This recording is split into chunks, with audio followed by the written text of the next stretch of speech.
the Puyo, the northern language like Koguryo and Puyo, and the southern languages like the Han, the Shilla, the Kaya languages. And they merged.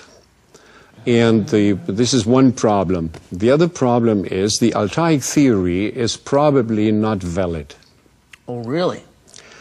You that almost everybody... You can find some combination between Turkish and Mongolian, between Mongolian and Manchu, and between Manchu and Korean. Right. Now, all these are neighbors.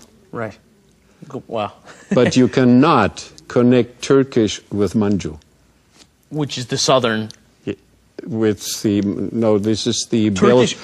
around China, really. Okay. Around the north of... Yeah.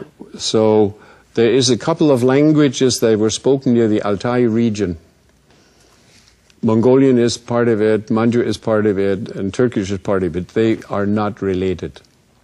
Wow. Now, that runs counter to what Koreans always claim. They say Korean is an Altaic language. The problem is there are very, very few words that can really be connected. Yeah. That is, in a way, you're connecting an unknown stage of the language in a very loose way with a language family which probably never existed. What are you studying? What are you devoting your time to then? Translations. Translations. Yeah. Okay. I translate 2 books at the moment. The one that I talked about, and also there's another, a long poetry, Kasa, a farmer's cycle. So I'm also translating this Kasa. It's 700 lines.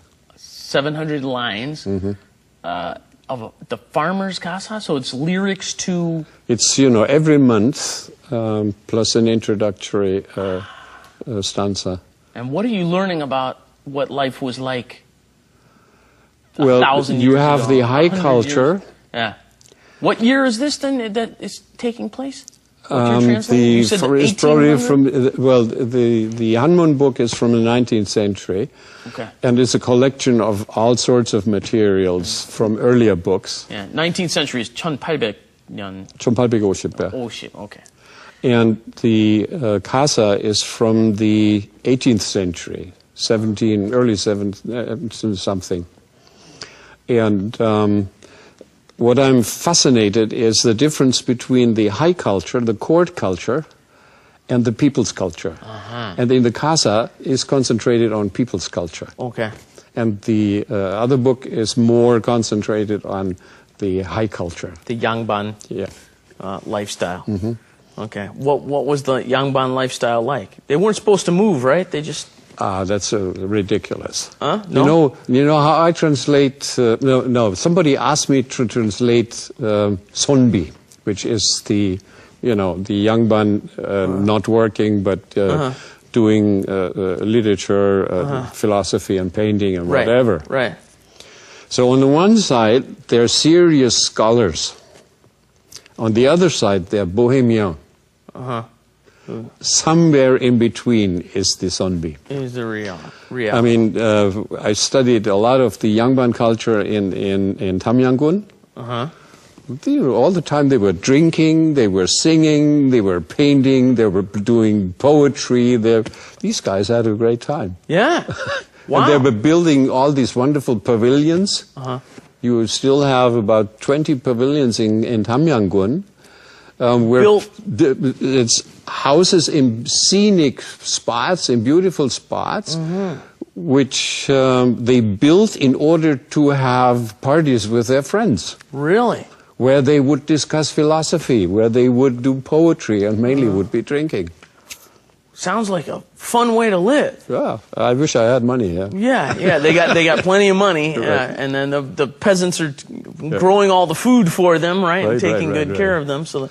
And they would be sitting on the hill, look down, and then tell the peasants what to do. Now, speaking of Damyang, you lived in Damyang for quite a while, right? 3 years, yeah. 3 years. And what made you want to go live in Damyang? And I hear you lived in a hanok. Well, I wanted to live in a hanok for a while. Okay.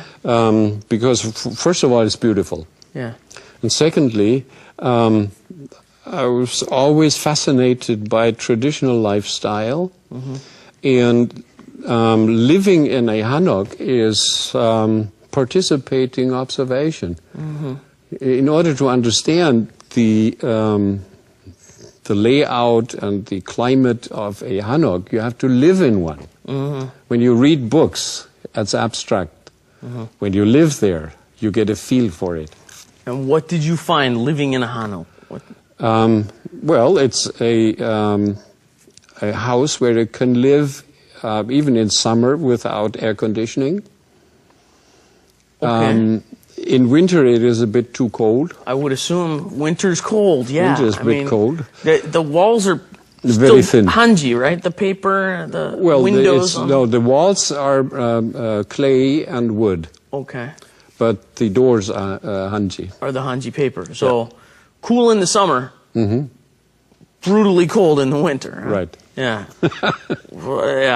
So you didn't want to stay there in the winter too much. Well, what you want to do is do some adjustments with modern materials, and then you could live there.